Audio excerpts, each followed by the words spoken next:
Once you know who you are and what's important to you, you may find out that you have a wonderful life and you've never acknowledged it.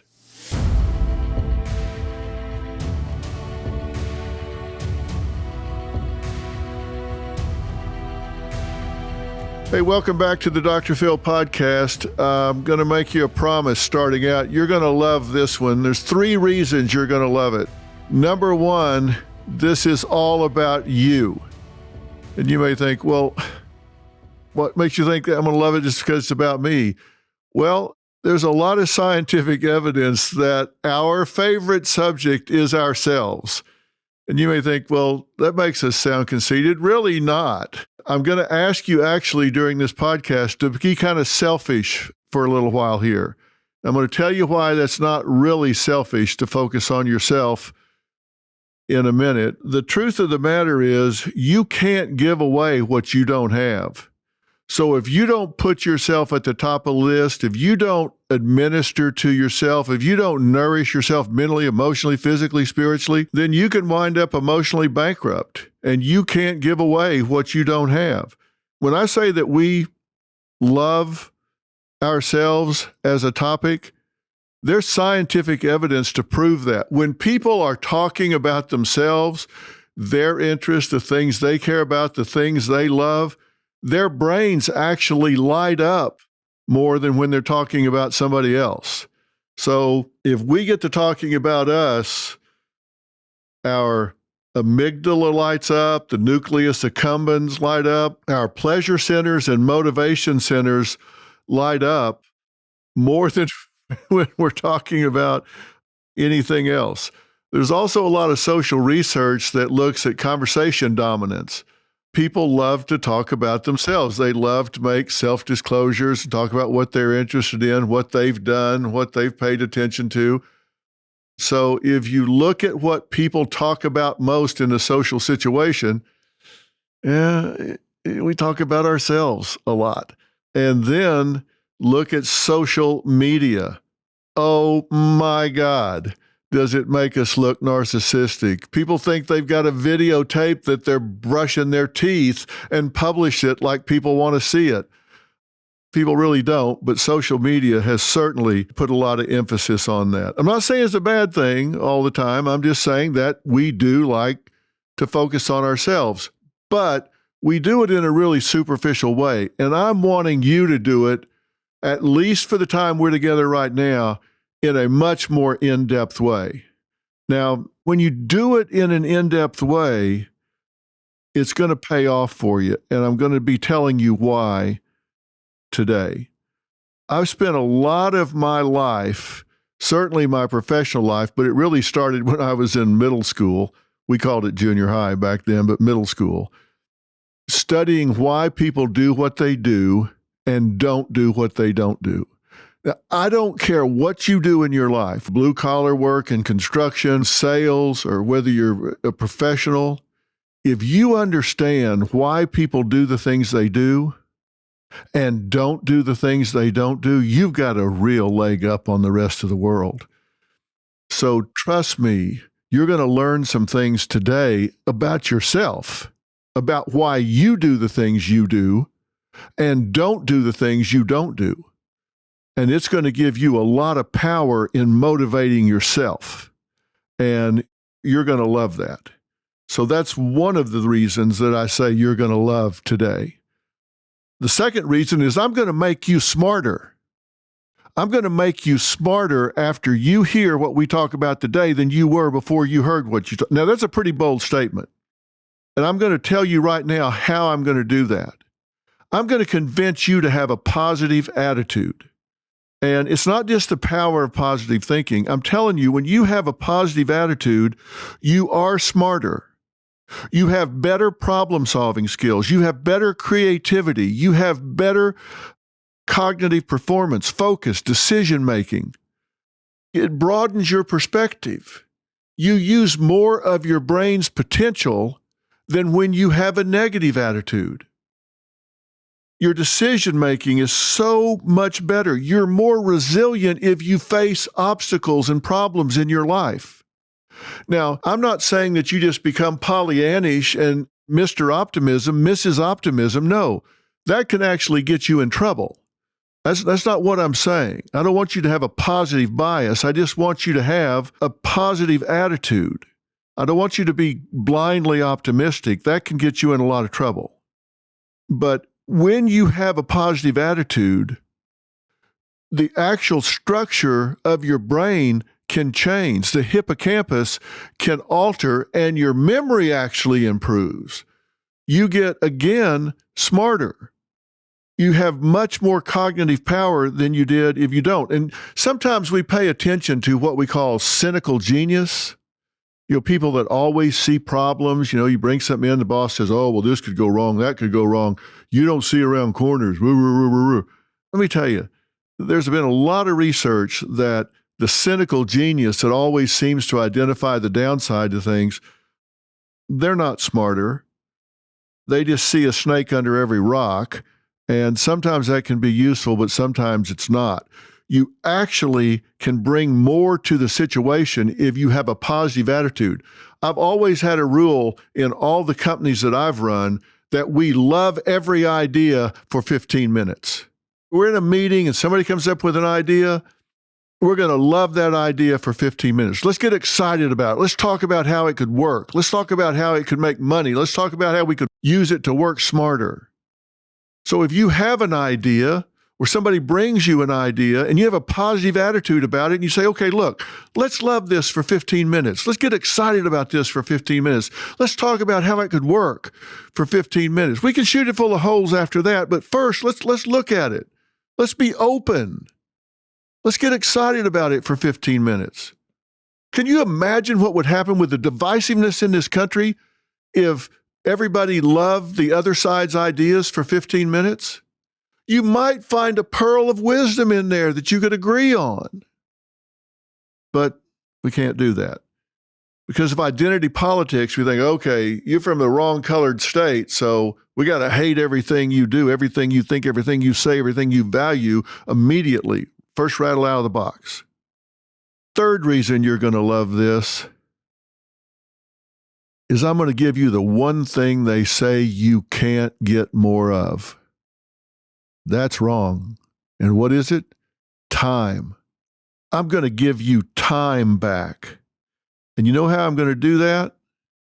I'm going to convince you to stop multitasking. That's right. Every time you go to a job interview or every time you interview somebody, if you're an employer, they either ask you or you ask them, well, how good are you at multitasking? The answer should be, I don't. They talk about that like it's a positive. It's not. Multitasking is a negative. It's a negative because when you multitask, it cuts your IQ down because you aren't focused. You aren't cognitively efficient. IQ goes down, errors go up, your presence on whatever you're doing diminishes because you're not fully present on either side. You're less focused, you have longer meetings, and it costs you about 40% of your time. Hear what I just said. 40% of your time you can gain back if you stop multitasking.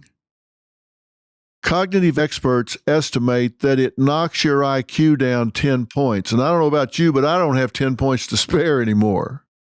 But think about it. If you got an IQ of 115, all of a sudden you're 105. You're 105, all of a sudden you're 95. So if you are losing 40% of your productive time and functioning with 10 points less IQ, you're running uphill in the mud, my friend. Stop this multitasking. I promise you, there are always exceptions to rules. There are people who can multitask. Let's just agree that ain't you. Because those people are rare and there are problems that come along with multitaskers that aren't positives. So you don't want it to be you. So I promise you that it will make you smarter and it will give you time back if you stop multitasking. Now, if you want to know Why that is, I can spend time telling you, but I'll just give you the short version. Certain tasks involve certain neurons in certain parts of the brain. You get into that task, and then somebody comes in and says, hey, can I just get you to help me for 1 minute? And you say, okay. Then you've got to shift out of that part of your brain and out of those neurons and shift into another part of your brain and activate those neurons. Now, it takes time to shut down that part of your brain, shift over to this part of your brain, gear it up to peak efficiency, and deal with it. Then when you go back to what you were doing, it takes time to transition out of that and back over to this and back up. So what you need to do is learn to say, no, actually not. But I'll be done here in about 15 or 20 minutes. If you'll just wait, I'll be happy to help you, but I need to finish what I'm doing right now. Did you know that high blood pressure is the #1 risk factor for mortality? 1 in 2 adults has it. That's a 50-50 chance you are a walking time bomb. But here's the good news. You can take control of your blood pressure naturally without relying on Big Pharma. 120 Life combines delicious super fruit juices proven to help lower blood pressure. Backed by hundreds of doctors and trusted by thousands with real results, it's a solution you can rely on. The best part? It's risk-free. Try it for 2 weeks. If your numbers don't improve, you get your money back. Lower blood pressure or your money back. Nothing to lose, everything to gain. Go to 120life.com. That's 120life.com and use code PHIL, P-H-I-L, to save 15% and get free shipping. This is serious. This is your life we're talking about. 120 Life can help. A healthy life starts with a healthy night's sleep, and Z-Kleiner was designed specifically to promote restful sleep. Studies show 7% of U.S. adults either choose not to or are unable to sleep in a traditional bed. Z-Kleiner offers a superior alternative. The Z-Kleiner is a revolutionary recliner designed by Flex Steel to be both your ultimate relaxation station and making it an ideal bed alternative. The Z-Kleiner is the perfect sleep solution, meticulously engineered with 4 distinct models. Model 1, Model 2, Petite, Model 2, and Model 2 Plus. No matter your size or specific need, there is a Z-Kleiner that's right for you. Z-Kleiner is more than a chair. It's a complete sleep solution. Whether for daily relaxation or as an alternative to a bed, it delivers unmatched comfort, technology, and support. Visit zkleiner.com today to find the perfect model for you. You deserve the Z-Kleiner. Just think about in your own life. How many times have you been writing a report, or you've been writing a letter, or you've been analyzing something at work, and somebody interrupts you, and then you come back to what you got to do? You got to start all over again. You got to start all over again. You lost your place. You lost what you were doing. Where was I? You got to start all over again. Just common sense could tell you that that's not the thing to do. So stop now. I promise you'll be paid off. Now, I could stop now. I said this was going to pay you off. I said you were going to love this because I was going to get you to talk about and focus on you, your favorite topic. I said I was going to make you smarter because I was going to get you to take a positive attitude into situations, which was going to open your mind up, make you open-minded, love everything for 15 minutes. And I was going to give you back time and increase your IQ by getting you to stop multitasking and get you more focused, more efficient. I've done those 3 things. I could stop right now. I've delivered. I've paid you off. But you're worth more than that. So I want to talk about you some more. Now, why am I doing this now? Why now instead of 6 months from now? Well, I'll tell you why. We're in March. Remember those New Year's resolutions you made? You know that most people drop their New Year's resolutions by the 2nd Friday in January. It's called Quitter's Day.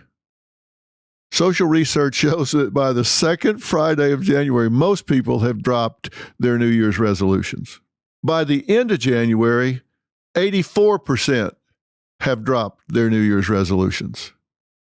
And by now, Oh, by now, the time we're in March, ain't nobody left. Everybody's giving it up. Just think about, what were your New Year's resolutions? Well, were you going to go start jogging, get in shape? You're like me, you get those jogging shoes, you put them on the front porch, the damn things just won't jog. You go by them every day, they're still sitting there, they just won't jog. You know why? Because we make these New Year's resolutions when we're all fired up, we're all emotional. But let me tell you, willpower is a myth. Willpower is a myth because it's fueled by emotions, and emotions are fickle. Emotions go up, emotions go down, emotions go up, emotions go down. You're all fired up.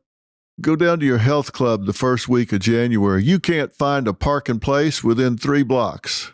Go back the first week of February, you park right in the front door. Everybody's there the first few weeks of January.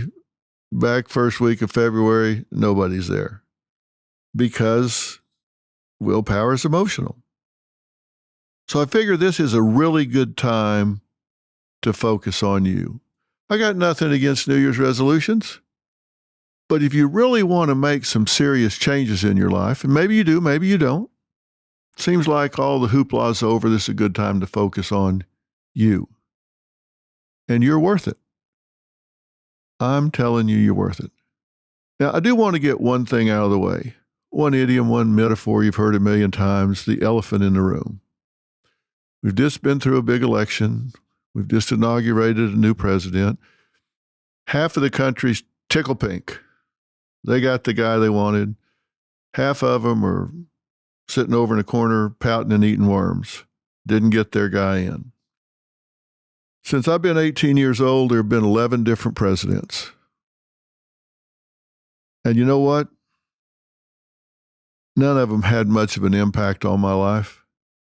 Because it's not politics that determine what happens in our lives. It's not politics that determine how society goes. It's culture. That's what determines how a society goes. That's what determines how our life goes. They may have a different tax policy, or they may have some different laws that they pass, but generally speaking, how your life goes is up to you. It's up to you. Now, I'm going to ask you, as we go forward talking about you, to make one big commitment. Love my idea here for 15 minutes. We're going to talk longer than that, but love it for 15 minutes. And what is it I want you to do? I want you to resolve that whatever you do for the rest of this year, I want you to be who you are on purpose. I want you to be who you are on purpose. If we're talking about your work life, we're talking about your career, everybody has an attitude of approach to their work life. They're either gung-ho, go get 'em, or they do the least amount they possibly can and get out of there and get home. Whatever it is, be who you are on purpose, intentionally, select it, and own it. If we're talking about your family life, whatever role you play in your family, mother, father, aunt, uncle, grandfather, grandmother, whatever, son or daughter, brother, sister, be who you are on purpose. See, this is really important to me. That's why I want you to love this idea for 15 minutes. Whoever you are, do it with intention. Do it with purpose and own it. They say, is this who you are? Yes, it is, and I own that. I make no apologies. I'm not a victim here. I'm not pushed into this. I own it. I choose it, and I own it. In order for you to decide who it is you are on purpose, you have to decide the answer to some questions. Now, I'm going to post these on the Dr. Phil podcast website, so you can look at them. So if you're walking right now and you don't have a perfect memory, like I don't, I can't remember why I went in the kitchen this morning, but I'm going to tell you these now. But if you're walking right now or you're driving to work or whatever and you can't write these down, I'll have them so you can see them. To be who you are on purpose, you have to think, what do I want? Simple question. What do you want? What's important to you in your life? If you're deciding, who am I? You really have to think about, what is it I want? And it doesn't do any good to mull this over in your mind. You have to write it down. You have to ask yourself, what do I want? What matters to me? And that means you have to make a priority list. And the reason it's important to make a priority list is because at some point, I'm going to tell you, you need to have priority 1, 2, 3, 4, 5, 6, 7. And if at any time during the day, when you have a choice, you catch yourself not working on priority 1, you need to stop what you're doing and start working on priority 1. So to be who you are on purpose, you have to decide, who do I want to be? And that means mentally, emotionally, professionally, relationally, spiritually, every dimension you can think of. Who am I? Because when you ask somebody, tell me about yourself, the first thing they do is they'll tell you what they do. What's their job? Well, I'm a teacher, or I'm an obstetrician, or I'm a plumber. No, that's what you do. That's not who you are. So when you start talking about, I'm going to be who I am on purpose, who are you? And you have to define that by deciding what you want, what's important to you, what matters. And a way to help you do that is, what is your currency? $36 trillion. That is the U.S. debt, and it gets deeper and deeper by the day. Our debt has never been higher, nor have the stakes. The government is looking to slash the federal budget by $2 trillion, and no one knows what that will mean for your job, savings, and future. I've seen a lot in my time, and there's one thing I know for sure. You need to prepare before it's too late. I trust Preserve Gold to help protect my wealth, and I strongly urge you to do the same. They are the only precious metals firm I trust and recommend to my family, friends, and audience, and they have a special offer just for you. Text Dr. Phil to 50505 to get your free precious metals guide from Preserve Gold. With gold prices recently breaking records and analysts predicting this trend to continue throughout 2025, you cannot afford to wait. As a bonus, you can get up to $15,000 with a qualified purchase from Preserve Gold. So don't wait. Text Dr. Phil to 50505 today. What lights you up? You know, one of the things we've decided is talking about yourself or focusing on yourself lights you up. Now, that's just a little social thing. And by the way, that's not bad. We're all that way. I hope we care enough about ourselves to find ourselves interesting enough to talk about. But you have to ask yourself, okay, what's my currency? Like, one form of currency is monetary, right? So you get money. That's one currency. And a lot of people are fortunate enough that they love what they do. They get paid for what they do, but they also get emotional currency from what they do. They love their jobs. They get social currency. Their friends are at work. They get pride from what they do. They're proud of their occupation. They're proud of their achievements and their contribution to society. There's monetary currency, emotional currency, social currency. There's philanthropic currency. People love the currency they get from giving back to others, for example. Like I said, there's spiritual currency. We like feeling sometimes that we're having a close walk with God, or that we have fellowship with others in our church or whatever. That fills us up. We like that. Some people get high on achievement. They love to accomplish things and overcome things. Like some people like walking 10,000 steps a day. They go, I got my steps in today. I got 10,000 steps in today. That's an achievement. They like that. So you have all different kinds of currency, and you need to know what it is that pays you off, what makes you feel good inside. Maybe it's helping animals. One of the charities that I love to support is ASPCA. I love animals, and so I don't do it because of the heart-rending commercials on TV about dogs and cats. I just love dogs and cats. I love horses and all kinds of animals. I've always had animals and I love animals. So I get a good feeling when I do things. That's one of the currencies that I have. So you need to identify your currencies. That will help you define who you are. Let me tell you one of the reasons that's important. Because once you know who you are and what's important to you, you may find out that you have a wonderful life and you've never acknowledged it. See, a lot of people don't think about that. They may look and say, wow, when I went through all these questions that Dr. Phil was talking about, I have what I want.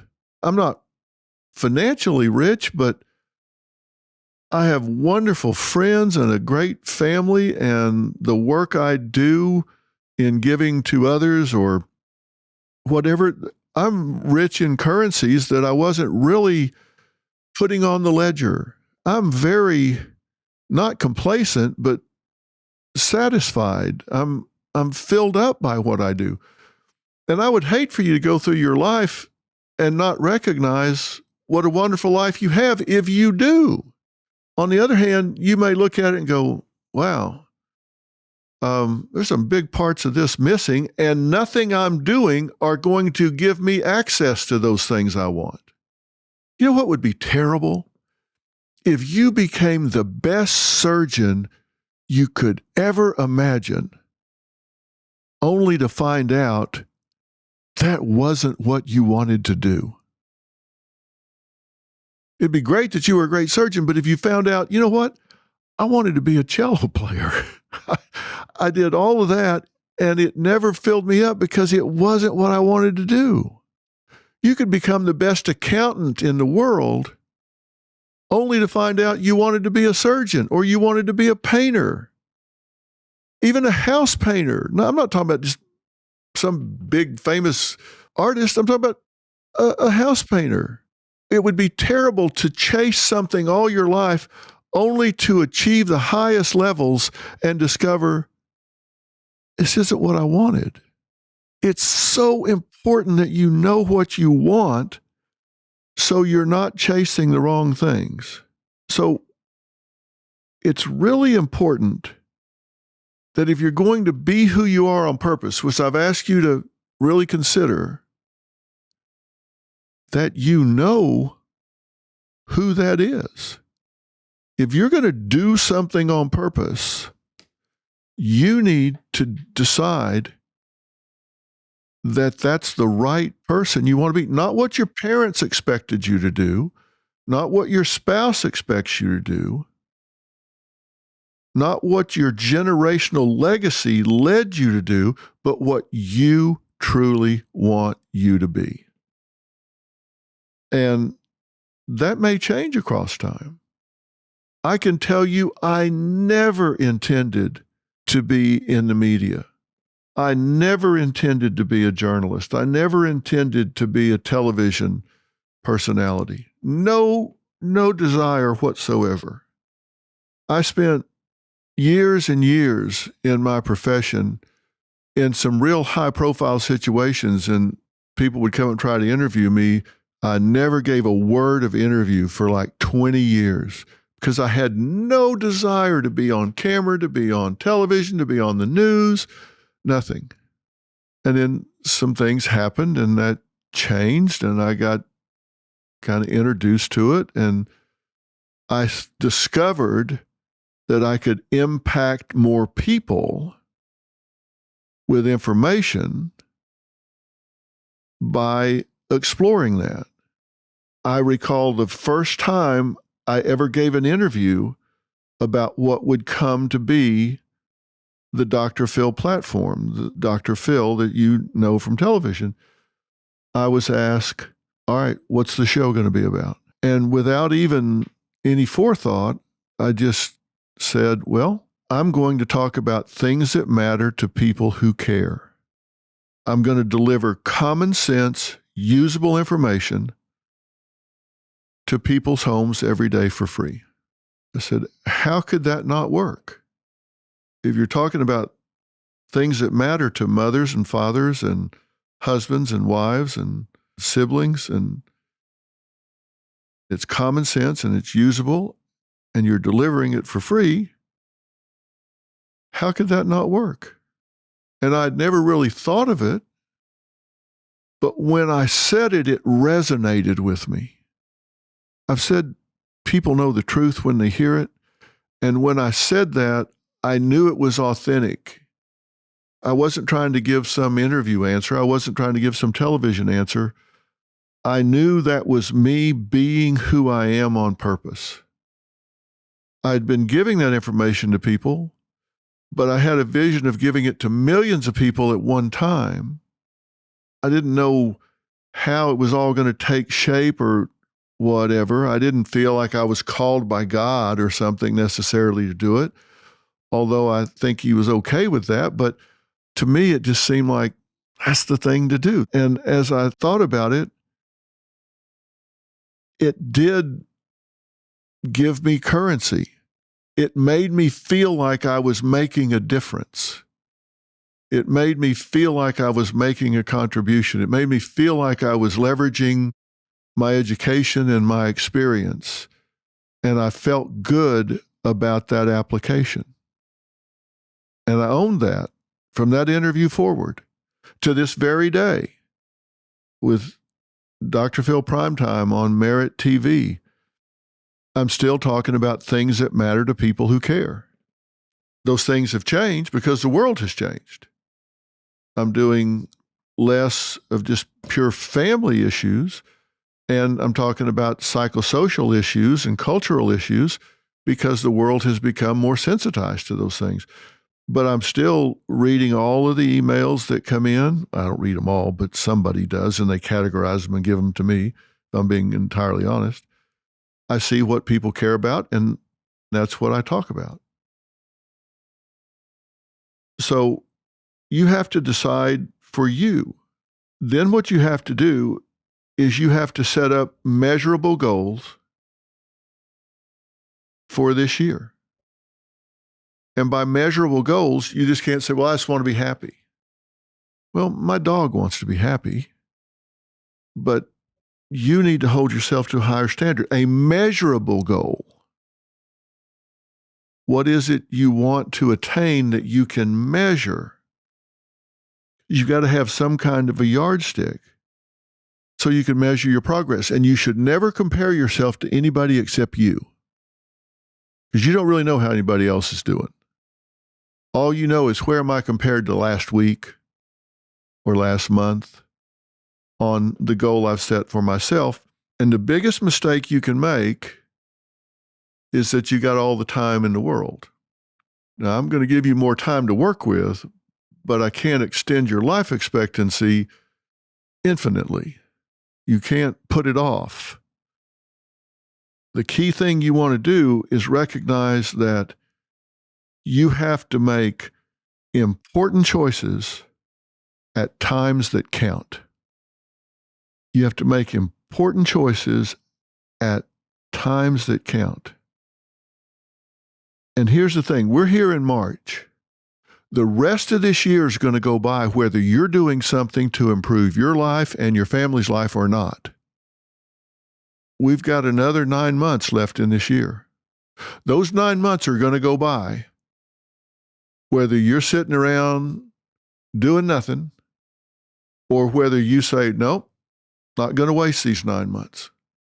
I'm going to spend these 9 months making some progress towards known outcomes, things that I want.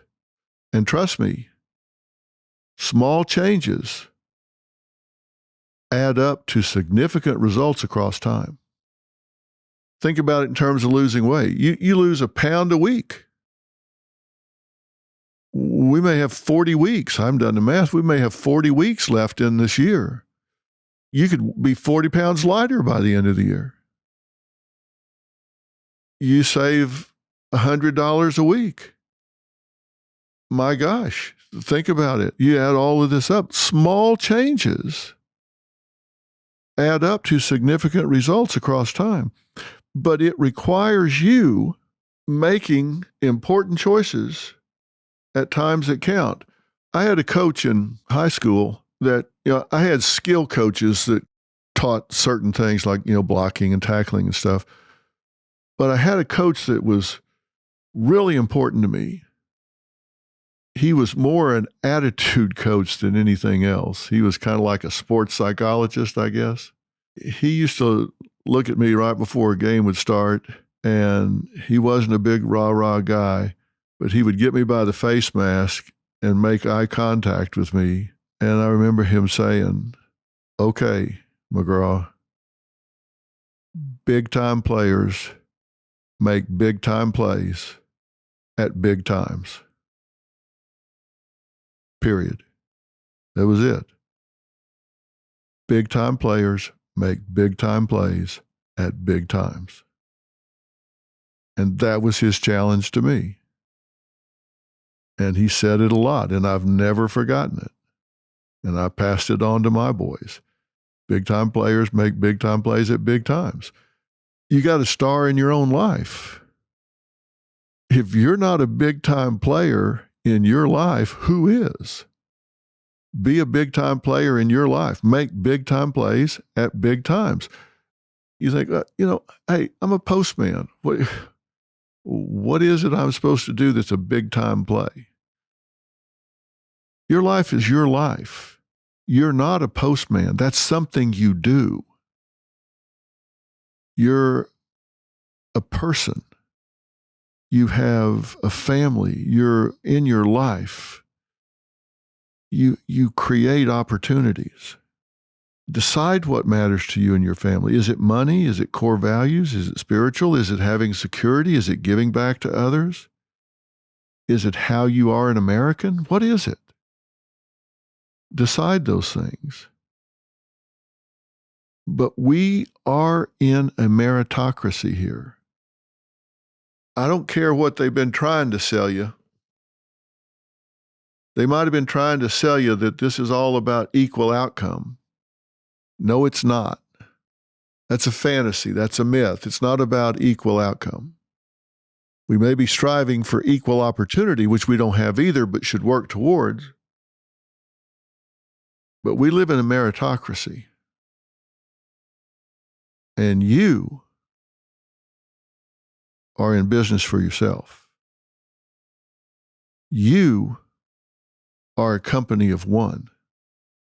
And you are the manager of your life. How are you doing? You have one client, it's you. How are you doing? Are you creating opportunities for yourself? Are you being assertive? Now, there's a difference between assertiveness and aggressiveness. Assertiveness is when you pursue your rights, but not necessarily at someone else's expense. Aggressiveness is when you pursue your rights and you walk all over somebody else's rights to get them. Big difference. Assertiveness is you protect your rights, pursue your rights, chase your dreams without stepping on everybody else to do it. I challenge you to be assertive, not to be aggressive. And to do this, you have to be honest with yourself. Look, you can't take excuses from yourself. You have to be honest with yourself. You don't blow smoke at yourself and con yourself into doing something you shouldn't be doing or not doing something you should be doing. One thing I know about winners is they tell themselves the truth. They recognize problems the second they present themselves. The best example I've seen of that is Captain Sullenberger. Remember who that is? He's the guy that was flying the airplane out of New York when they had a bird strike and lost both engines and landed in the river. I'll tell you, as someone that's been a pilot since I was a teenager and has investigated airline crashes for a number of airlines across a number of years, that man, his crew, and all of his passengers are alive, in my opinion, for one reason and one reason only, is he was honest with himself about his situation at the first possible opportunity.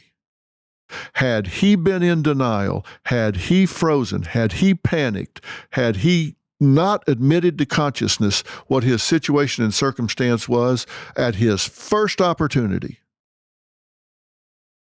he and everyone on that airplane would be dead. But because he admitted it to consciousness, didn't waste time in denial, and took action without delay, he was able to get that plane in the best possible configuration and safest landing zone to give those people a chance to live. And it's because he was honest with himself. And the honest situation was, we're in a lot of trouble here. There's nobody can help us but me. I'm the pilot in command, and this all on me. I got to do this, and I got to do it right now. He was honest with himself. And if you're a rational thinker, you admit things to consciousness, and then you test them for rationality. If you're telling yourself something or somebody else is telling you something, you ask yourself 4 questions. 1 is, what's being said based on fact? Is it empirical? Can I verify it? The second question is this in my best interest? Does this get me what I want? Does this protect and prolong my life? And if the answer to any of those 4 questions is no, it's not a rational thought.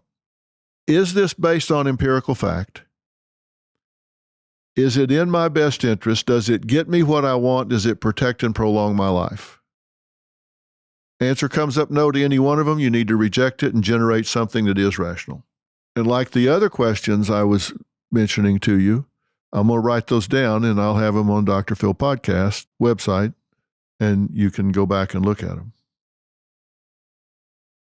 If you do what I'm talking about and you are laser focused, you will be really proud of how efficient you can be at doing the things I'm asking you to do, because you have more time, you're more cognitively efficient, you're not multitasking, you're really putting things on a timeline, you're doing all the stuff that you need to do. Now, one of the things I want to talk to you about is we are living in a meritocracy. You heard me say that. It's a fancy word for saying you eat what you kill, right? You eat what you kill in this life. If you're competing, you think, well, am I really one of those people that can truly get ahead? Am I one of those people that can really, really get ahead? Well, let me tell you something. There's some interesting research that's been done about organizations. I mean, just use your career as an example. And listen, what you want, you may not have anything to do with a career. We could talk about your spiritual life. We could talk about a lot of things. I'm just using your career as an example. But for those people that do what I'm asking you to consider, which is live with intention, do what you do on purpose, be who you are on purpose, live with intention, own what you do, and move in vectors, move with intention. You have such a leg up on the rest of the world. You've probably heard me say, winners do things losers don't want to do. Hearing what I'm telling you here and doing what I'm telling you here gives you an edge over the rest of the world. It's almost an unfair fight. And we're just getting started. We're just getting started. I got a lot of stuff I'm going to be sharing with you going forward. But let me tell you some things that I want you to know. There is research that has been done that 65% of department heads in organizations have a negative net effect on the organization.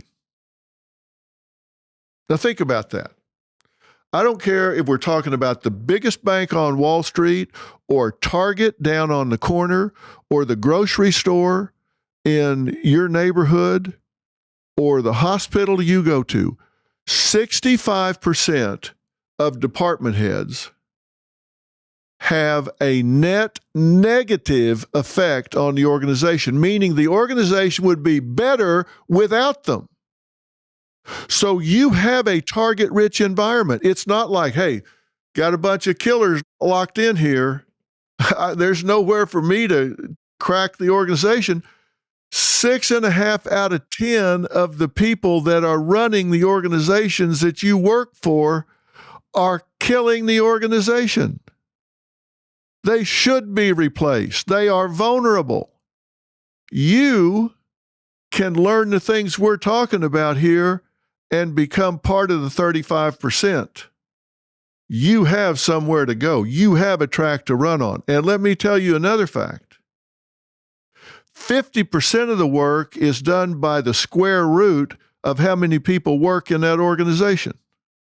Now, if you, like me, are not very good at math, let me tell you what that means.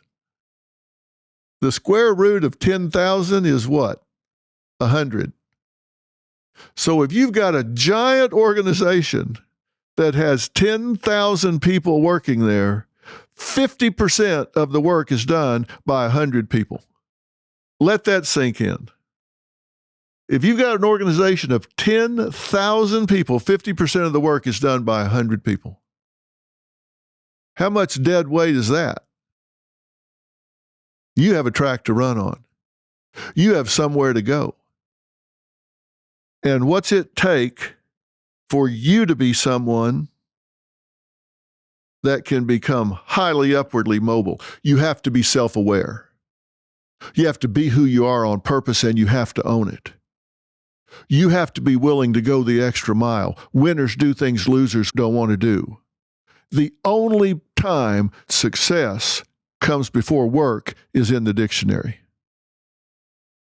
In the real world, work comes before success. You have to identify what you're good at and really develop in that area. And then you got to be willing to put in the work. And to do that, it's something we're going to talk about the next time we get together, and that's consequential knowledge. But before we get to that, you need to know how to set a goal. Now, I've hinted at this along the way, but to set a goal, it's got to be measurable.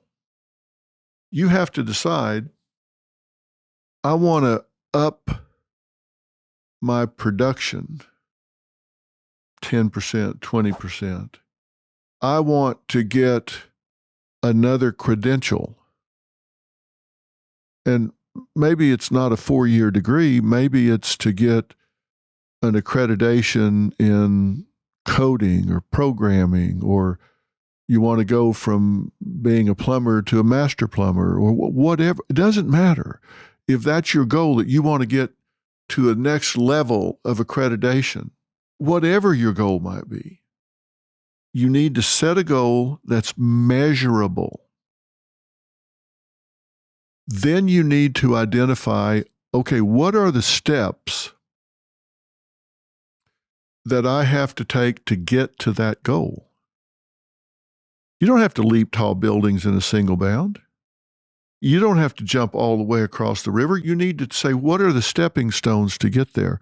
And all this has to be written down. What's the first step to get from where I am to where I want to be? Well, maybe it's finding out if it's an accreditation thing. Maybe it's finding out, well, what's available? What could I do to make myself worth more? And so your goal is, before the end of next week, to research all of the things that are valued in your company. Then your next step would be, what is required for each of these and which one fits my skill set the best. Like for me, if one of them involved a whole lot of fancy math, I'd be looking for something else. I'm not real good at math, so I'd be looking for something that had to do with qualitative skills, like things that used words instead of math and symbols, things like that. And then it might be to identify, when are the courses offered? Can I take them online? When are the start dates? What's the cost involved? Finding out all of those things, then picking a start date until you get to the end goal of having it in your hand. And what are you going to do with it? And you need to set this against a timeline, because the difference between a dream and a goal is a timeline and accountability. A dream is, oh, someday I'm going to get this done. Well, someday's not a day of the week. I've checked my calendar. It's got Monday, Tuesday, Wednesday, Thursday, Friday, Saturday, and Sunday, but some days it's not on there.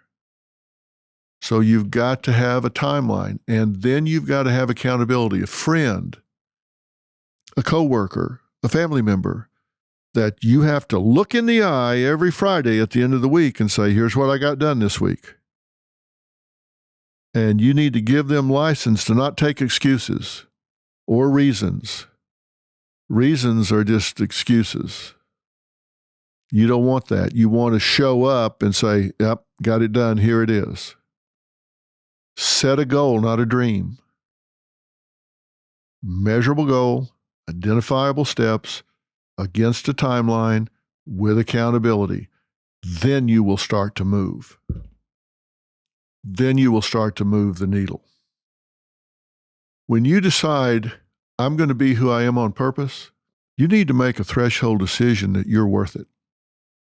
That whatever you do, you're worth it. And if you have people that are relying on you, that you're going to make them proud. That they've hooked their wagon to a star.